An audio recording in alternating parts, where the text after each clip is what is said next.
with me whilst we talk about why I've gone back into plan. I've done my brows already because, honest to God, these brows at the minute when they're not done are mad. If you would like all the links for what I am using, let me know. If I'm looking here, I'm just looking in the mirror. I went back onto plan 2 weeks ago. As you will know, if you followed me for a while, the last 18 months have been mental when it comes to my own mental health. I've always been someone that has struggled with things like anxiety and episodes of depression, and just thanks childhood for that.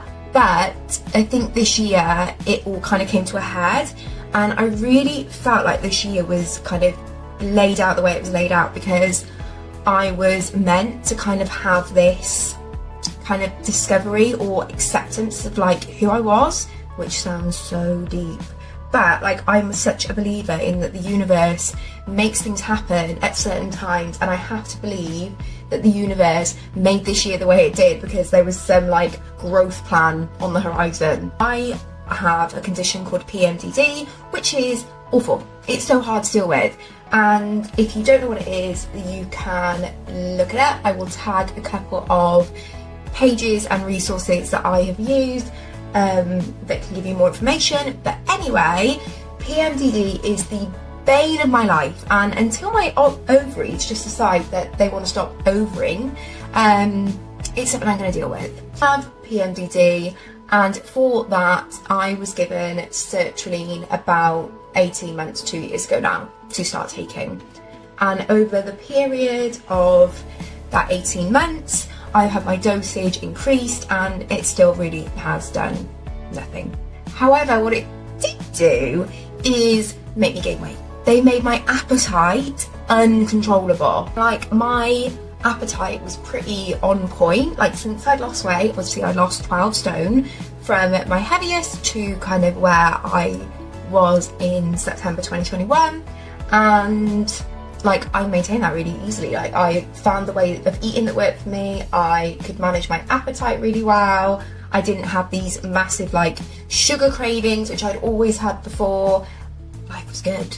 Then I started taking sertraline, and it feels like I've been given 4 stomachs that are all completely empty, and I am absolutely ravenous all the time. Really well managing it. However, managing that whenever you feel okay is one thing. Managing that when life is life-in is another. I basically lifed, and alongside my PMDD, I was just having lots of stress as a parent, which we all have. There was business stress, there was family stress, we all get stressed, right? It was nothing that nobody else experiences. However, when I added in my PMDD episodes and then trying to control the increased hunger and being an emotional eater and somebody who does turn to food to help in these situations, I've done that all my life. It's one of those things that I really don't think you ever get rid of. I think you just manage it a little bit better. But I was not managing it well whenever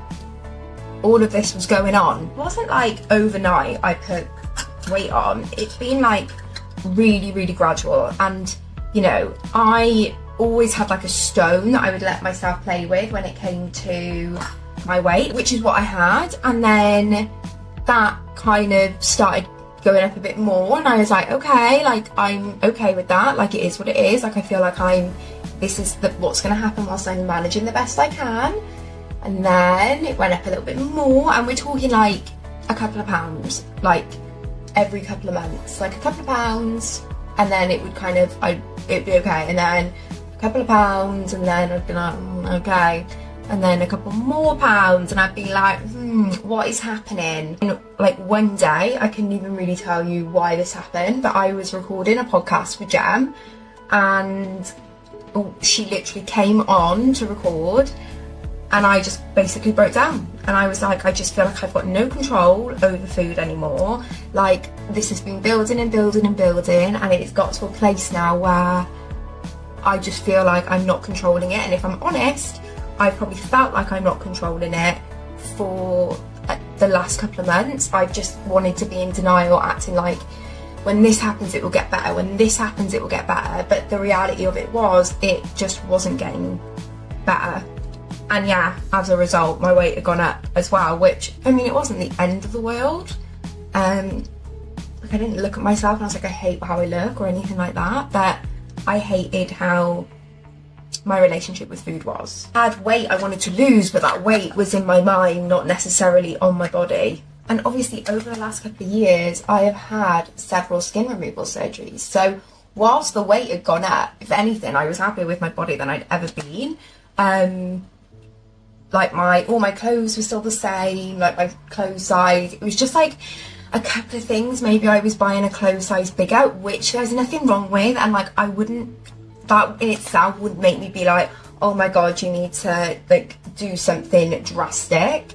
Because I mean, I'm buying a size 12. There was this time that I was looking at buying a size 30. Like, I have to put things in perspective. I didn't feel my most comfortable. And the main reason for that was because I didn't feel in my mind comfortable with my relationship with food.